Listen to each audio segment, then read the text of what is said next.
E aí, pessoal, se preparem, porque a história de hoje é uma aventura daquelas, no melhor estilo anime, mas sobre um herói de verdade, um herói da fé. Vamos mergulhar juntos na jornada de São Fiel de Sigmaringa. Mas antes da gente começar, quero deixar uma pergunta no ar. O que faz um herói ser um herói de verdade? É a força, a inteligência, a coragem? Guarda essa pergunta aí, porque a história de hoje vai dar uma resposta simplesmente espetacular para isso. Então, vamos lá. Nossa aventura começa aqui, ó. Esse é o nosso protagonista, Marcus Reid. Ele viveu lá na Alemanha há muito tempo. Sabe, um jovem que parecia comum, mas que tinha um futuro que, nossa, ninguém podia imaginar. E que futuro promissor que ele tinha, hein? Marcos era um estudante brilhante, daqueles que tiram nota 10 em tudo. Ele virou professor para filhos de nobres e depois um advogado super famoso. Era aquele tipo de pessoa que tinha tudo para ter uma vida, sabe, de sucesso, super tranquila. Só que é aqui que a gente começa a ver o coração do nosso herói. Mesmo com toda a fama, Marcos usava a inteligência dele para ajudar quem mais precisava. Ele defendia os pobres de graça. Já dava para sacar que ele era diferente, né? E é aqui que a história dá uma virada de 180 graus. Aquela vida de sucesso do Marcos estava prestes a passar por uma transformação radical. Ele recebeu um chamado, sabe? Uma convocação para a maior de todas as missões. E olha só que mudança. Marcus Reid largou tudo para trás, a carreira, a fama, e se tornou Frei Fidelis, um frade capuchinho. Ele trocou as roupas chiques de advogado por um hábito bem simples e dedicou a vida dele inteirinha a Deus, um nome novo para uma vida completamente nova. E agora sim começa a segunda fase da nossa história. O Frei Fidelis, nosso herói, dá início à sua jornada. E claro, como todo grande herói, ele precisou passar por um treinamento e enfrentar uns desafios gigantescos. O treinamento dele foi intenso, viu? Primeiro, uma vida de muita oração e sacrifício. Depois, ele encarou de frente uma epidemia terrível, a peste, ajudando os doentes sem medo nenhum. E por fim, ele se tornou um pregador incrível, daqueles cujas palavras mudaram a vida das pessoas. As palavras do Frei Fidelis eram tipo um superpoder. Acertavam em cheio o coração das pessoas.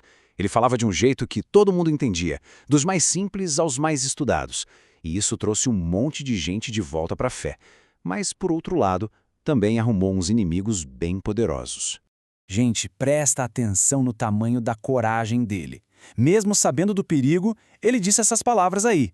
Ele estava mostrando que não tinha medo de nada. O amor dele por Deus era muito maior que qualquer ameaça. Ele estava pronto por que desse e viesse. E o que veio foi a missão mais difícil dele, o confronto final. Frei Fidelis foi enviado para um lugar muito, mas muito perigoso mesmo, onde a fé dele seria testada até um limite. Esse lugar era a Suíça. Naquela época, a região estava dividida por um conflito religioso super sério. De um lado, os católicos, do outro, os calvinistas, que tinham umas ideias diferentes sobre a fé. O clima era de muita tensão, sabe? E muito perigoso para alguém como ele, que pregava a fé católica.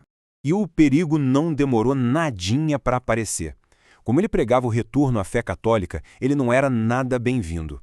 Chegaram ao ponto de atirar nele durante uma missa. Dá para acreditar? Mas mesmo depois de um susto desses, o Frei Fidelis não recuou. Ele continuou a missão com mais coragem ainda. E chegamos ao clímax da nossa aventura. O momento em que o nosso herói enfrentaria seu maior desafio e provaria de uma vez por todas a força da sua fé. Tudo aconteceu no dia 24 de abril de 1622. Ele recebeu um convite para pregar numa cidade chamada Serres. Mal sabia ele que seus inimigos tinham preparado uma emboscada. Era uma armadilha. Imagina a cena. Assim que ele terminou de pregar e saiu da igreja, 20 soldados armados cercaram ele. E ali, naquele exato momento, nosso herói se viu diante da decisão mais importante de toda a sua vida. A escolha era clara, preto no branco. Os soldados deram a ordem. Ou ele renegava sua fé, esquecia tudo aquilo que ele acreditava, ou ia enfrentar as consequências.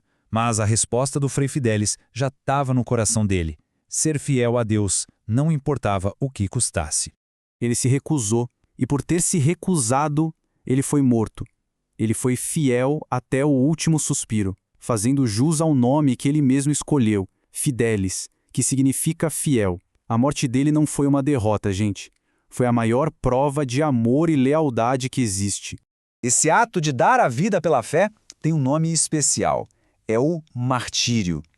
O mártir é a testemunha máxima da verdade, Alguém que ama tanto a Cristo que está disposto a morrer por ele.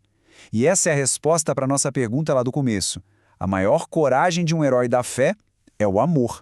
E o mais impressionante é o que aconteceu depois. A morte do Frei Fidelis não trouxe mais ódio. Muito pelo contrário, o sacrifício dele tocou o coração de todo mundo. E aquela terra que vivia em conflito e encontrou a paz e a reconciliação, a morte dele gerou vida nova. E essa frase da Bíblia parece que foi escrita para ele, né? O Frei Fidelis foi fiel até a morte e, com certeza absoluta, recebeu a coroa da vida eterna, que é a recompensa dos verdadeiros heróis de Deus. Que a história desse grande santo inspire todos nós a sermos fiéis e corajosos no nosso dia a dia. São Fiel de Sigmaringa, rogai por nós. E aí? Se essa história te ajudou a entender melhor a fé e a ação de Deus na vida das pessoas, já deixa o seu like, combinado? Isso ajuda muito o nosso canal a chegar em mais gente que precisa ouvir essas histórias incríveis. E se você ainda não faz parte da nossa turma, aproveita agora, se inscreve aí no canal Catequista Felipe Lucas e já ativa o sininho para não perder nenhum conteúdo novo. Agora eu quero ouvir vocês. Já tinham pensado nisso antes? Ficaram com alguma dúvida ou tem alguma sugestão? Deixa aqui nos comentários. Eu leio tudo e posso até trazer sua pergunta num próximo encontro. Valeu? Até a próxima!